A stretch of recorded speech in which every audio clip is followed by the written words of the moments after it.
আসসালামু আলাইকুম, welcome to my kitchen and blog.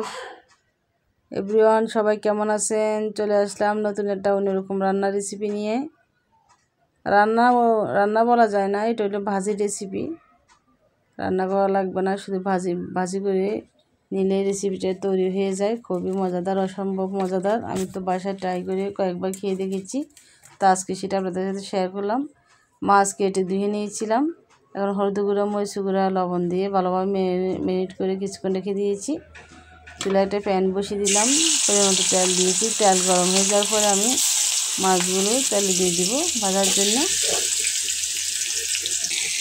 এখানে আমি রুই মাছের পিস নিয়েছি, মোট 5 পিস। 4 পিস মাছ, 1 পিস লেঞ্জা ভাজি করে খেলে ভালো লাগে, তবে রান্না করলে কেউ খেতে চায় না। আর কাটার সময় মাছগুলো একটু ভেঙে গিয়েছিল, তাজা রুই মাছ। তো মাছটা আমি ভালো করে ভেজে নিব। এক পিঠ হয়ে গেলে অন্য পিঠ উল্টে দিব।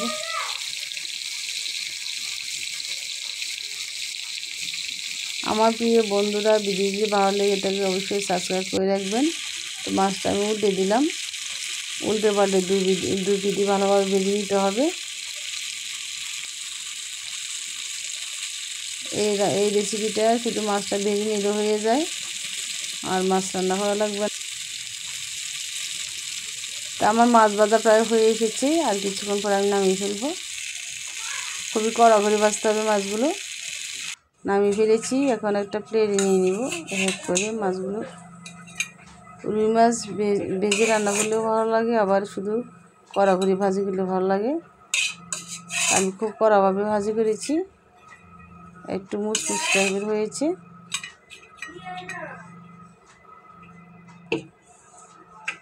তো মাছগুলো পরিবেশন করলাম, একটা প্লেটে সার্ভ করে নিলাম।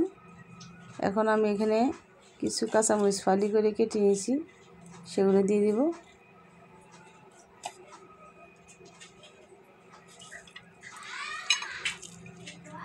পেঁয়াজ কুচি দিয়ে দেব,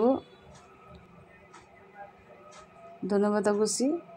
তো হয়ে গেল আমার সুন্দর একটা রেসিপি। খাওয়ার সময় যখন মাছ খাবো, তখন এক পিস করে কাঁচামরিচ আর পেঁয়াজ মুখে যখন চাবিয়ে খাবো, খুব ভালো লাগবে। আপনারা অবশ্যই ট্রাই করবেন, ভালো লাগলে অবশ্যই কমেন্ট করবেন। আল্লাহ হাফেজ।